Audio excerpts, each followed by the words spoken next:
Welcome. You are listening to the Moon and Gemini podcast.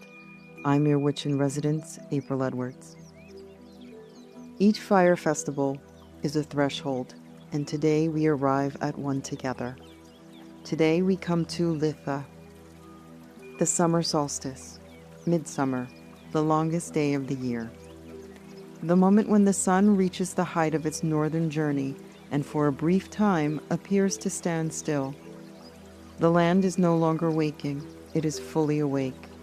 The leaves have opened, and grasses have risen. The flowers have given themselves to be, wind, heat, and rain. What began beneath the ground at Imbolc has broken through. What was chosen at Ostara has taken root. What was awakened at Beltane has entered form. Now the season stands in its fullness. Nothing is waiting to begin.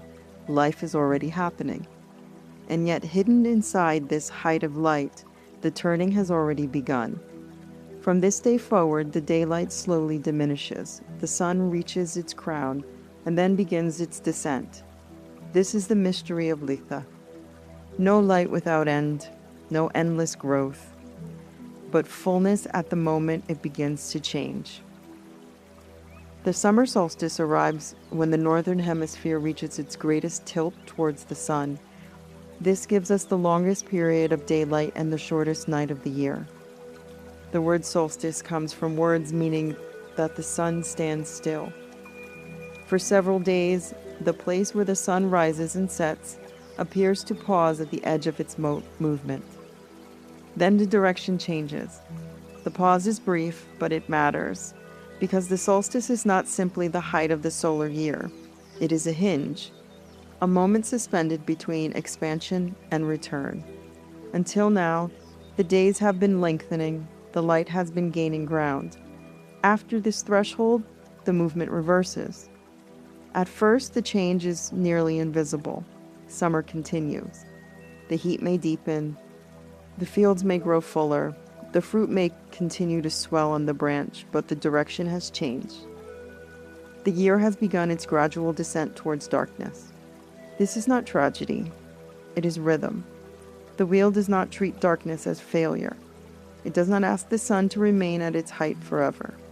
It allows fullness to become ripening, ripening to become harvest, harvest to become release, and release to become rest. The name Litha is widely used for the summer solstice within the modern wheel of the year. It comes to us through the writings of Bede, an 8th century English monk, who recorded names associated with months in an older Anglo-Saxon calendar. He referred to 2 months surrounding the midsummer season using the word Litha. The name was not recorded as the title of one universal ancient solstice festival. It's used as the name of this Sabbath belongs largely to modern pagan tradition. That distinction is worth keeping, not because modern practice is less sacred, but because sacredness does not require us to invent an unbroken history. The old seasonal customs of Europe were regional. They changed from village to village, century to century, culture to culture. There is no single ancient wheel practiced everywhere in the same way. What we now call Litha is a living assembly of an older midsummer custom, solar symbolism, or local traditions. It has roots, but it also is still growing. We honor it best when we do not force the fragments into false certainty. A tradition does not need to be untouched in order to be meaningful. It needs to be held honestly. The solstice has been long known as midsummer. To modern ears, that can seem strange. Astronomically, summer is only beginning, but the land has already been in motion for months. The first shoots did not wait for a calendar's designation. Birds have already nested, trees are already in full leaf, insects are moving through the fields. Gardens have entered the work of production. In older seasonal understandings, the solstice did not necessarily mark the beginning of summer. It marked its height. This is why midsummer carries the feeling of culmination. The land has reached outward. The green world is dense. The sun remains in the sky late into the evening. There's a sense of life at maximum expression. But fullness is not the same as completion. The apple may have formed, but it is not yet ready to be gathered. The grain may be tall, but it is not yet ready to become bread. The flower may be open, but it is already beginning the work of becoming seed. Litha is the threshold between flowering and ripening. The outward growth of spring gives way to the deeper work of maturation. The season is no longer asking, will this grow? It is asking, what is this becoming? Litha is a festival of solar fire. Throughout many midsummer traditions, fire appears as a central symbol. Bonfires were lit, flames were carried, people gathered through the brief summer night. Fire represented protection, vitality, purification, fertility, and the visible presence of the sun on earth. But fire has never been a simple symbol. Fire warms, but it also consumes. It illuminates, but it can also expose. It transforms what it touches, but transformation is not always gentle. The sun gives life to the fields, but it also dries the ground. It ripens fruit, but it can also scorch the leaf. At Litha, we are not only honoring fire as power, we are learning how power must be held. The mature relationship with power is not built on fear, but neither is it built on carelessness. The flame is sacred because it has consequence. The same is true of personal power.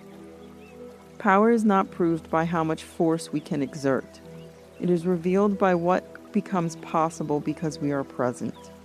Does our power create warmth? Does it create clarity?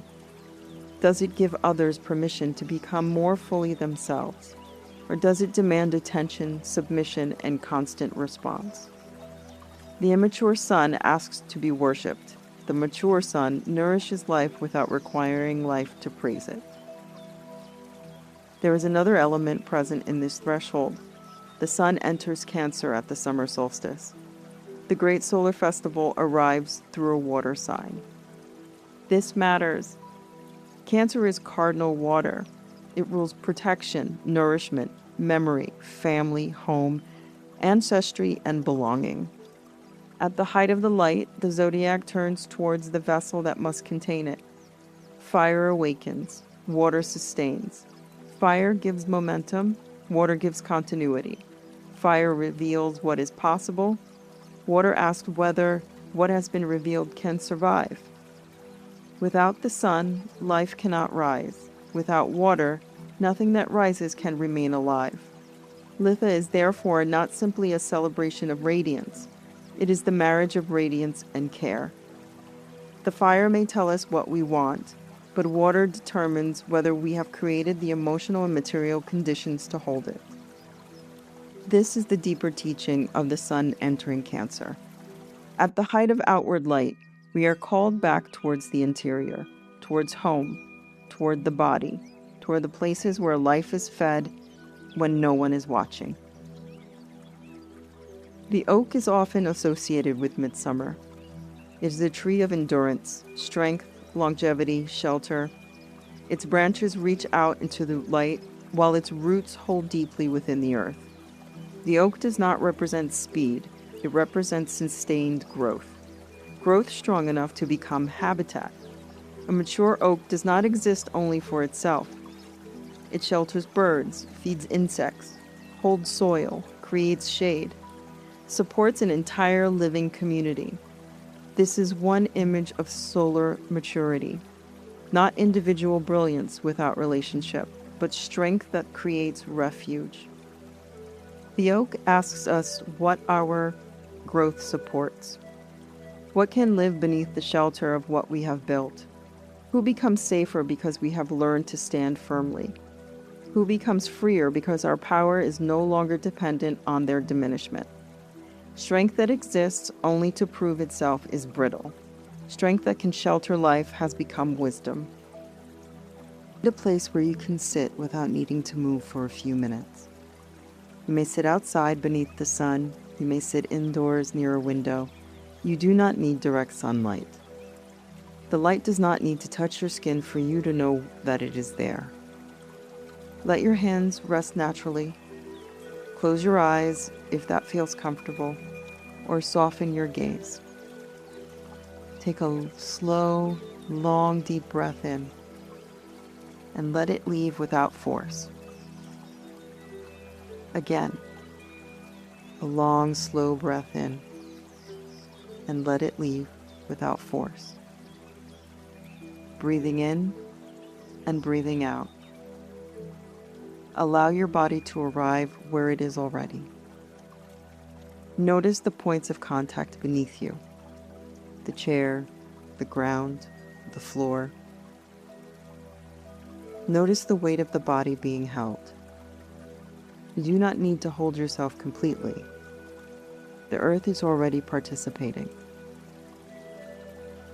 Take another breath.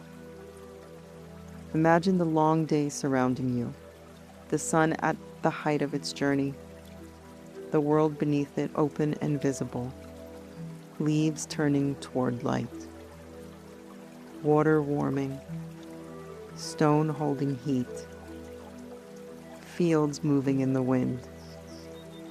You are not separate from this season. Your body belongs to the same world. Feel the breath moving through you. Feel the warmth already present in the body. You do not need to create light. You are meeting what is already here. Now bring to mind something that has grown since winter. Do not search for the most impressive answer. Let the first honest thing arrive. A skill, a relationship, a boundary, a grief you have learned to carry, a project, a practice, a part of yourself that has become more visible. See it as it is. Do not improve it. Do not diminish it. Simply witness what has grown. Silently say, I see what has taken form. Notice what it required. Time, attention, repetition, risk, care, perhaps sacrifice, perhaps help, perhaps more endurance than you expected. Say silently, I honor what sustained this growth. Now notice whether this thing still feels alive, not perfect, alive. Does it continue to nourish you? Does it ask to be carried forward? Does it need protection? Does it need some time to ripen? Let the answer arrive through the body before the mind begins explaining. Notice contraction, ease, weight, warmth, resistance. Do not force interpretation. Now bring to mind something that has become excessive, a demand, a role, a habit, a fear, a way of spending energy that leaves little behind. See it without punishment. It grew because something fed it. Silently say, I see what has become too large. Now ask, what would change if I stopped feeding this? Do not create a plan. Let the question remain open and return to the breath. Imagine the sun standing still at the end of its journey. The light has reached its height. It does not strain to remain here. It does not treat the turning as a failure. It turns because turning is part of its nature. Feel the surface beneath you again. Notice the air. Notice the room or the land around you. Begin moving your fingers, your shoulders, your jaw, and when you're ready, open your eyes. Litha is the height of the light, but it is not the promise that the light will remain unchanged. It is the pause before the turning, the crown before the descent, the flower before the seed, the fullness before the harvest. Today we honor what has grown. We name what has become excessive. We protect what still needs time. And we release the demand that life must always be increasing in order to be sacred. The sun stands at the height of its journey. Then it turns. May we learn to do the same. Without shame, without panic, without calling the natural completion of one movement a failure.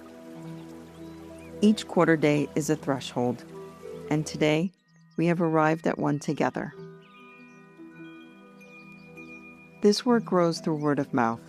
If it's been meaningful to you, you can like, share, or subscribe. That's how it reaches the ones who need it.